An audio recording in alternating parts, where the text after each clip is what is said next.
جناب زینب سلام اللہ علیہا کی ایک نورانی کلمات کو آپ لوگوں کے سامنے تلاوت کرنے کا شرف حاصل کیا، اور آپ لوگوں کو بخوبی اندازہ ہوا ہوگا میرا تقریر کا موضوع کیا ہے۔ میں نے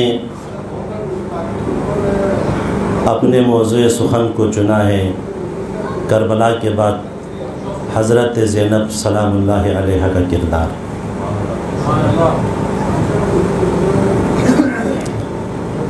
عزیزان گرامی، جب ہم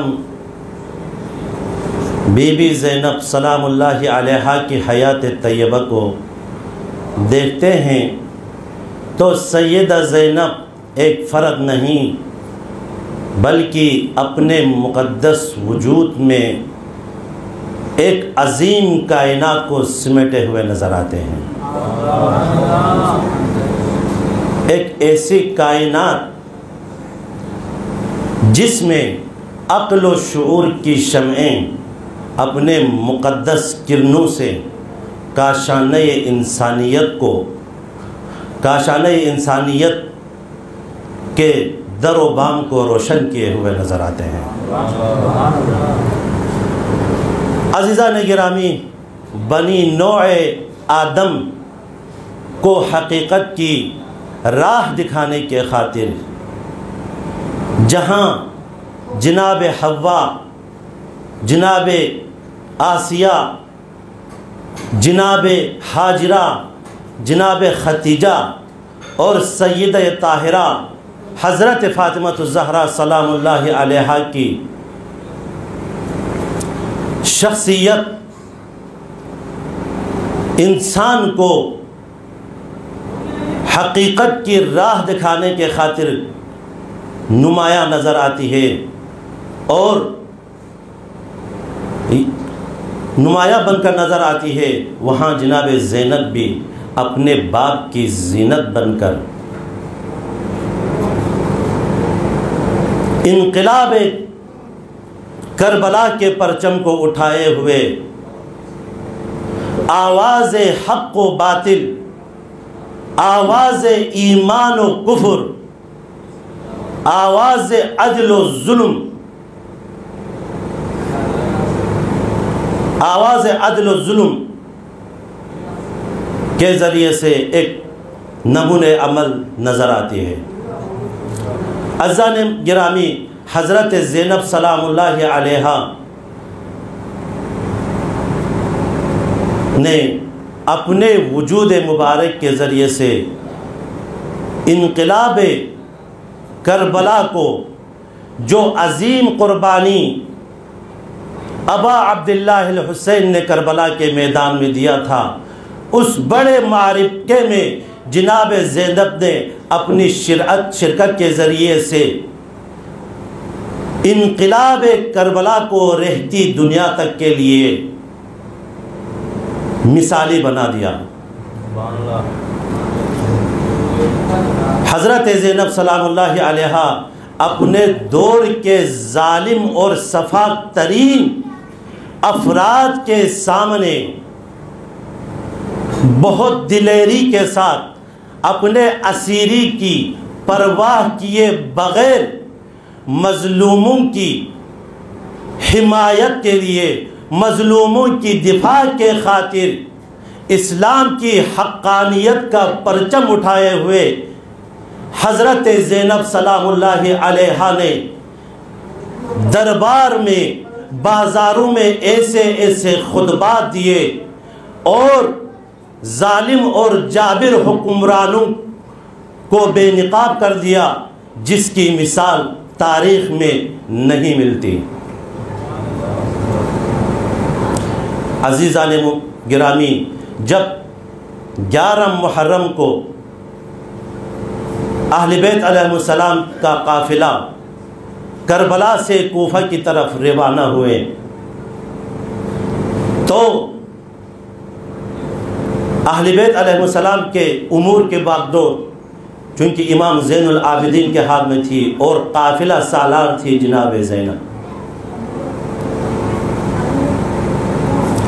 جب دربار ابن زیاد میں پہنچے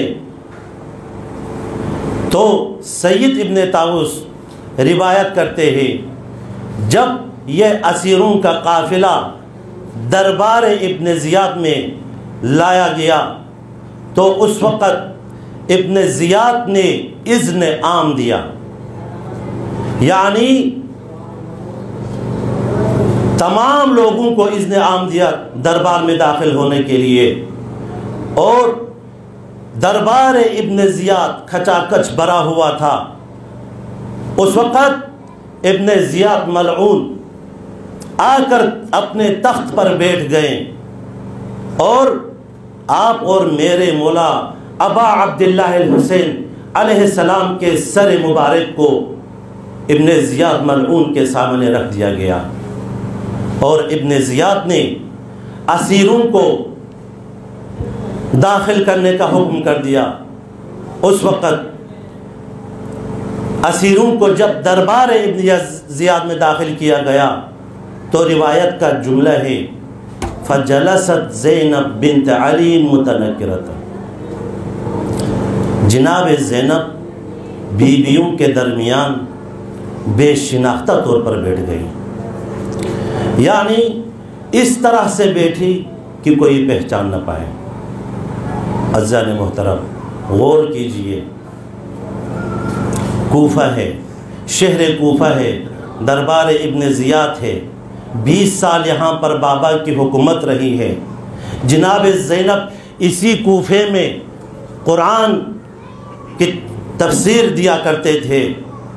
جب جناب زینب کو دربار ابن زیاد میں داخل کیا تو اس وقت جناب زینب ایسی بیٹھی کہ کوئی پہچان نہ پائے۔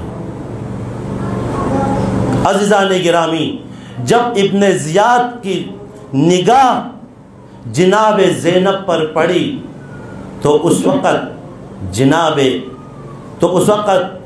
ابن زیاد نے جناب زینب کے بارے میں پوچھا من ہذہ المرأة، یہ عورت کون ہے؟ تو فقیلہ، تو کہا گیا ہذہ زینب بنت علی، یہ علی کی بیٹی زینب ہے۔ فاقبل علیہا، اس وقت ابن زیاد نے اپنا رخ جناب زینب کی طرف کیا اور کہا الحمدللہ الذی فضحکم وقتلکم واکذب حدوثکم۔ عزیزان گرامی، جب اس نے یہ جملہ ادا کیا کہ صلوات پڑھ لیجئے محمد وآل محمد کی ذات پر۔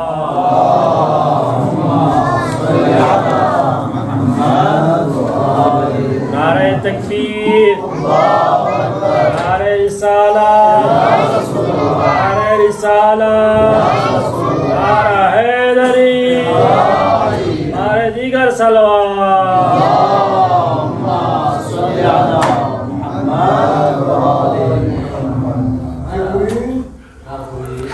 جب اس نے یہ جملہ کہا اور انقلاب کربلا میں تحریف کرنا چاہا تو اس وقت جناب زینب نے ایک تاریخی کلمات کو اس کے سامنے پیش کیا اور کربلا کو انحراف ہونے سے بچایا۔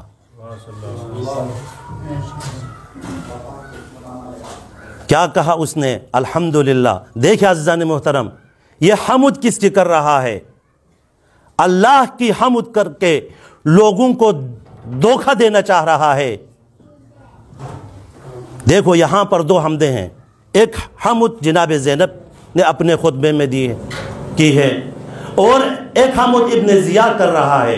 ابن زیاد جو حمد کر رہا ہے وہ لوگوں کو دھوکہ دینے کے لیے کر رہا ہے، اور جناب زینب جو حمد کر رہی ہے وہ دل سے نکل رہا ہے۔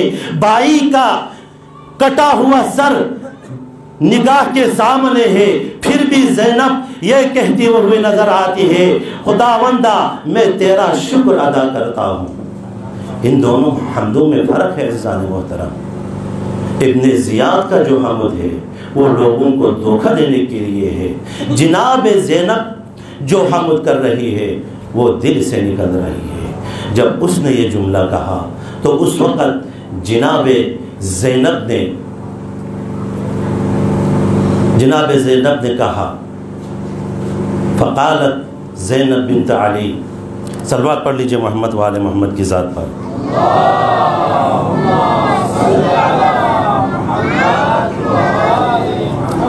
بارے دیگر صلوات.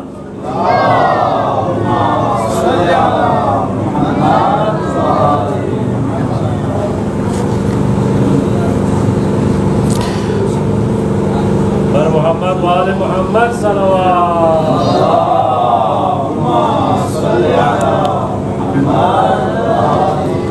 تو اس وقت جناب زینب نے کہا فقالت زینب بنت علی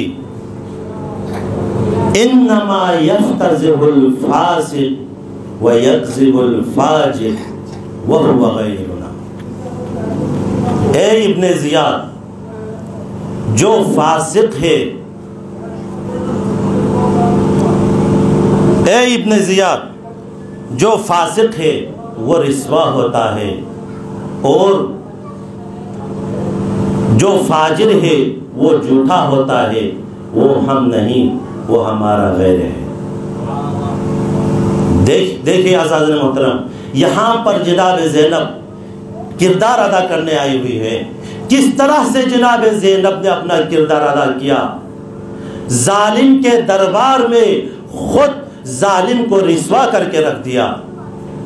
اور اس کے بعد والے جملے میں، جس کے بارے میں ابن زیاد کو بھی توقع نہ تھا کہ ایسا جملہ جناب زینب کے مبارک زبان سے نکلیں گے. مصیبت زدہ ہے، اتنے سخت حالات ہیں. اتنے سخت حالات ہونے کے باوجود مصیبتوں کا پہاڑ ٹوٹا ہوا ہے.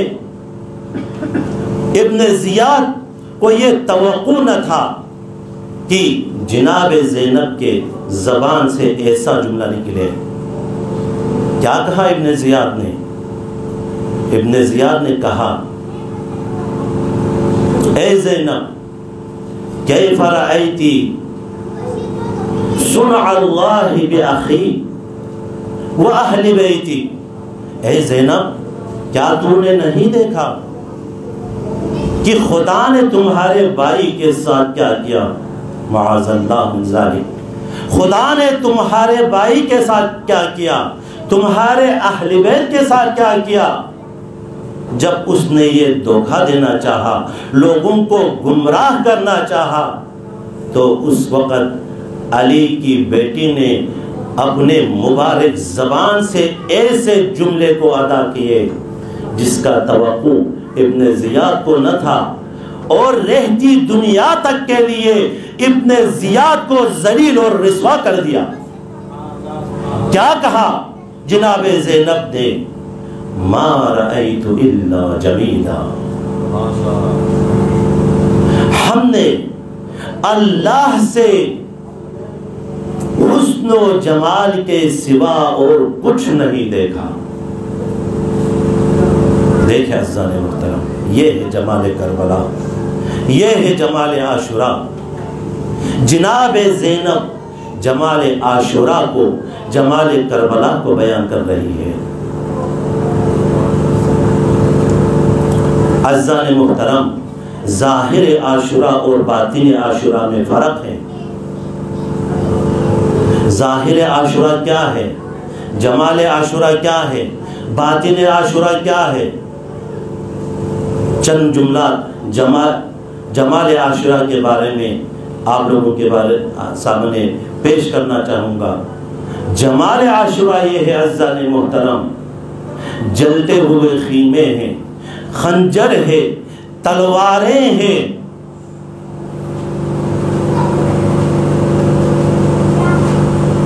جلتے ہوئے خیمے ہیں، العطش کی صدائیں بلند ہو رہی ہے. یہ ظاہر عاشورہ ہے. جناب زینب باطن عاشورہ کو دیکھ رہی ہے. کیا کہا جناب زینب نے؟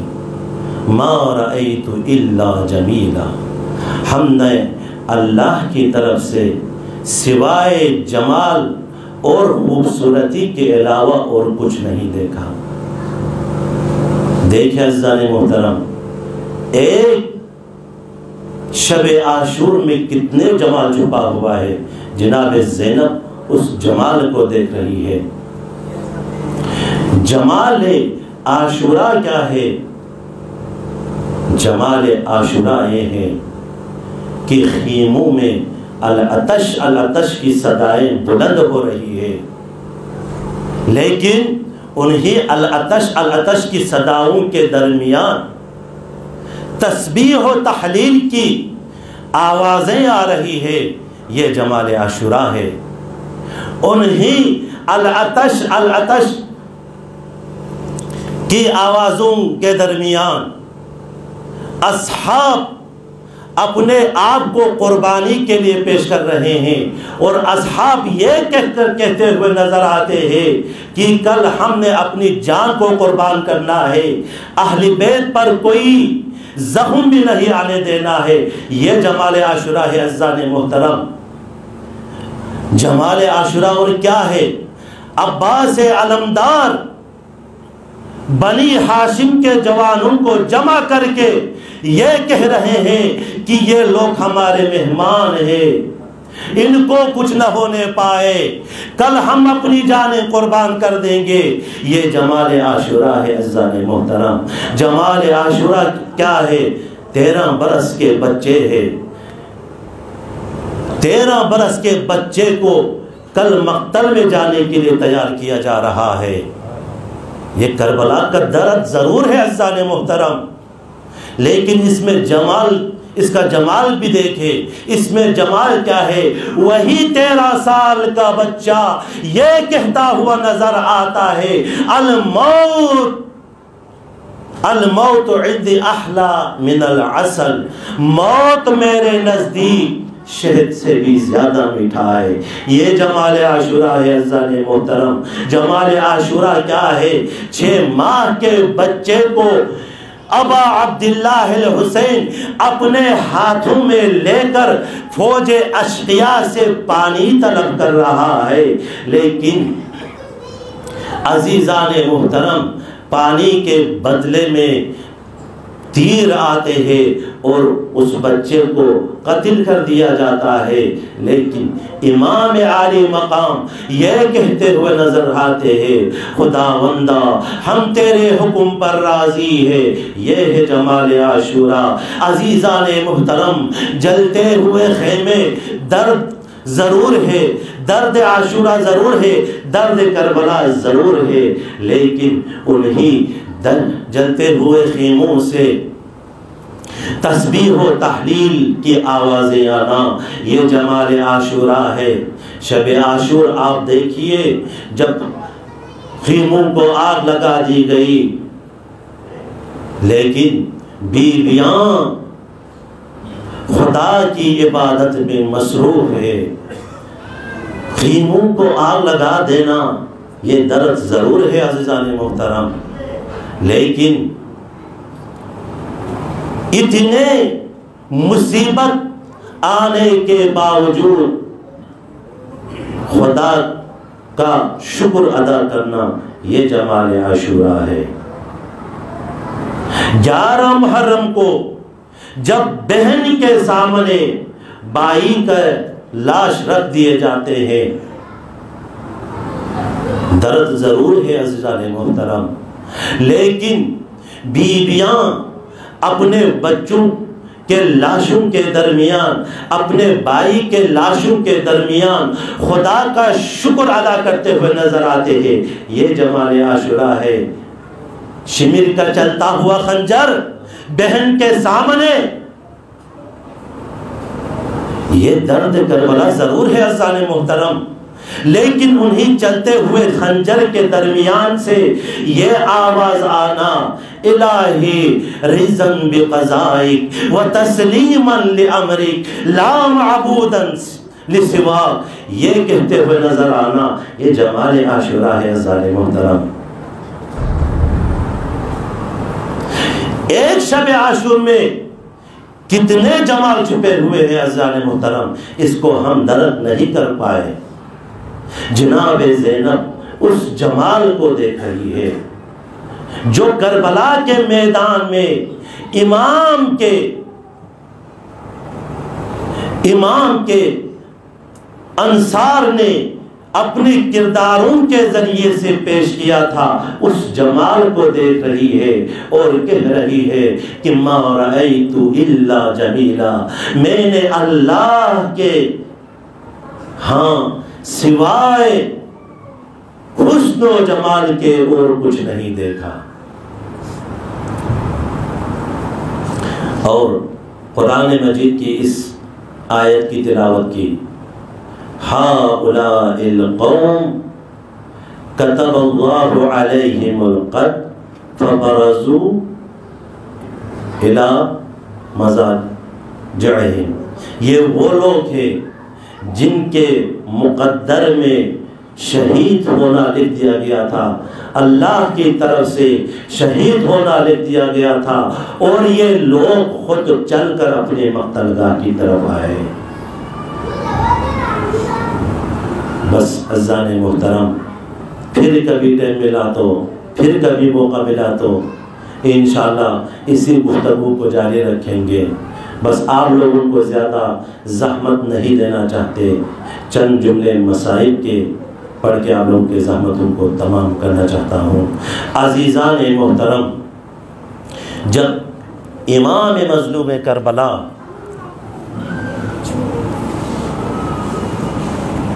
نے اتنے عظیم قربانیاں پیش کر کے جب اہل بیت علیہم السلام اسارائے آل محمد کن اسیر بسنر کوفین کیوں میں وقلا مقتل گاہ طرف لنے کیوں اللہ، جب مقتل گاہ ختر مچک اسیر کنگام اسیر رڑے لرڑے بس پتنگ سے مقتل گاہ خسومی میں کھچوں سنگلو سپری تیتا نگے کھچوں سے میں، لیکن عزیزان محترم یا نگی مظلوم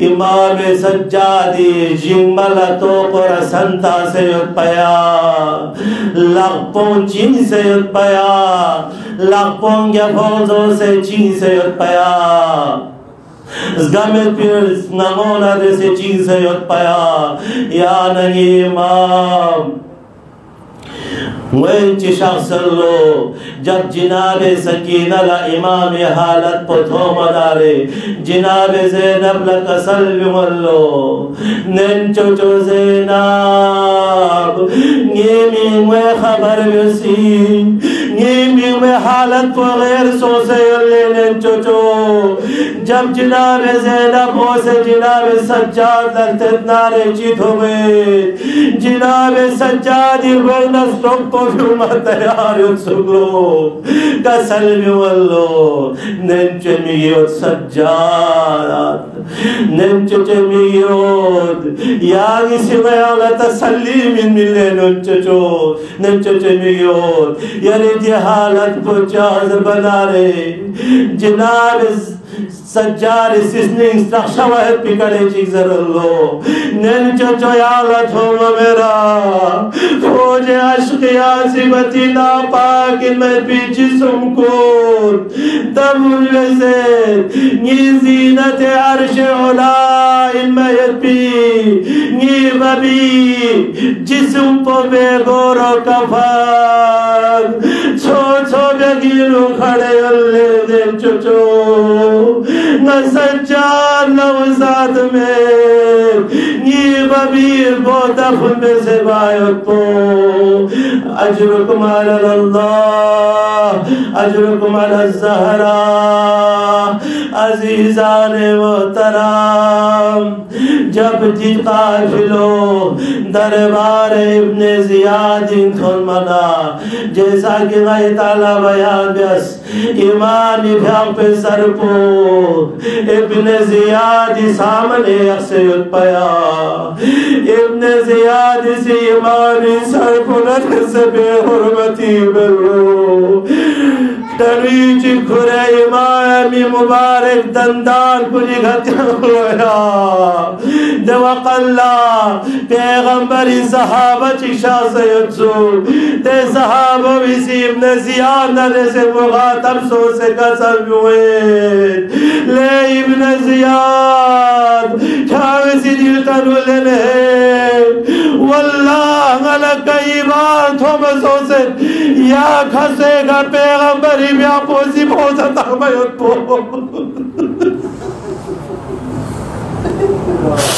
اجرکم الزہرا عزیزان محترم بس چند جملہ بازار شامی تھو بھلی پی مصیبت باچی یہ تی خدمت اللہ بیان بسیتی خدمت کن تمام بین جب جی قافلو بازار شامی تھو منا خود امام سجاد علیہ السلام کا سلب ہوئے جب جناب سجاد لگیا وانا جناب سجاد لگیا سو مولا یا لگاما پچٹاٹھا مصیبت کو گاٹ ہونے مولا دوپر ریا لگی مولا کوئی سیدھا فاصم زرلو الشام الشام الشام زرے کا سلب ہوئے گاہ مصیبت کن تھوڑا رضان محترم جب اسارا آل محمد بازار شامی تھون منا خود امام سجاد جملین جب گیا بازاری نوٹھو منا بازاری اور کھن کلی سیلا پینو ٹنو پھرے اکسو سولا پینو دھنا نیزا پھرے اکسو سولا پینو میں پھرے اکسو سولا پینو دعا پھرے اکسو امام سجاد سید سائل کو نظرت لے سائل لاپینو دعای کھلکنے آئی کھر دعا تاز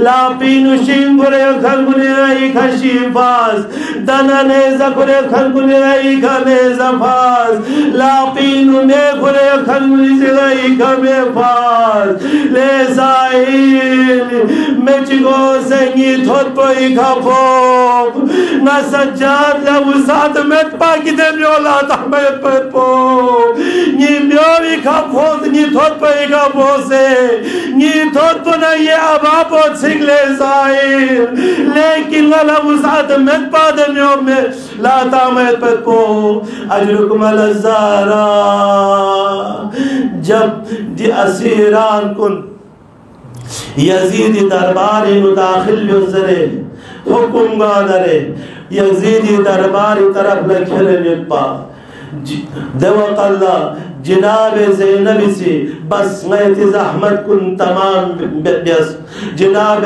زینب سی نجب سی رولو سے کھوری بابل اسکر زرلو چیکا سلومت یا علی ناگوا یزیدی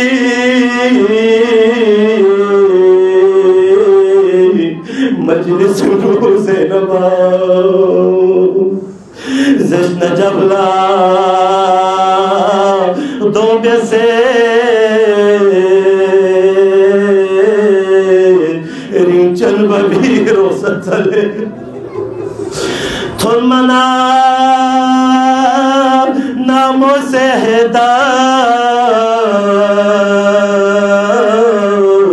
کرسی نشیر جمکی دھنو سوسنا بے اختیار چوشے کا شخص جمعز گلے على لعنة الله على القوم الظالمين وسيعلم الذين ظلموا أي منقلب ينقلبون إنا لله وإنا إليه